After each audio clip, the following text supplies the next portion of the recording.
Wij hebben inderdaad gesproken over natuurlijk wat de afgelopen dagen is gebeurd.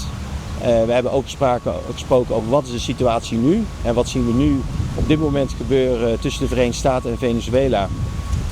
En waar we het ook over hebben gehad is eigenlijk wat ik net ook in mijn aankondiging zei, is dat we altijd ook als Defensie voorbereid moeten zijn op diverse scenario's. Omdat we ook de afgelopen dagen hebben gezien dat als de spanningen toenemen, dat ook bijvoorbeeld in het luchtruim impact kan hebben op de eilanden. Maar we zien nu geen militaire dreiging vanuit Venezuela richting de eilanden. Die zijn niet geuit. En dat is ook niet zo dat er militaire capaciteit vanuit Venezuela richting de eilanden worden ingezet. Dus je moet aan de ene kant moet je ervoor zorgen dat je op diverse scenario's bent voorbereid. Maar je moet daarbij ook altijd heel reëel kijken wat zijn nou reële dreigingen. En op basis daarvan bepalen wij ook als Defensie welke middelen we hier waar en in de regio inzetten. Als het gaat om drugsbestrijding werken wij al jarenlang samen met de Amerikanen, maar doen we dat op een andere manier.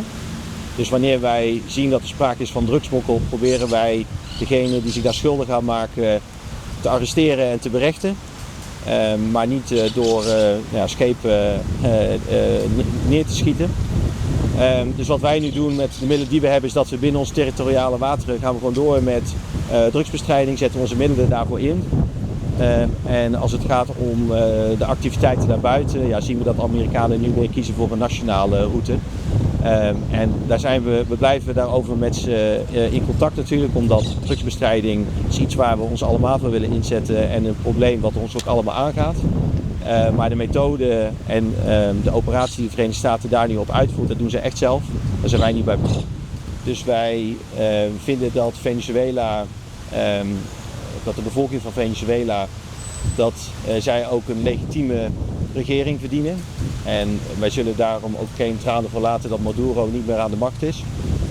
Aan de andere kant vinden wij de principes van soevereiniteit en het internationaal recht daarin respecteren vinden wij heel erg belangrijk. En daar zal ook onze standpunten en onze houding vanuit de EU en ook vanuit Nederland is ook daarop gericht. Dat we ervoor zorgen dat in Venezuela dat er meer democratie komt. Dat er wordt recht gedaan aan de wil van de bevolking.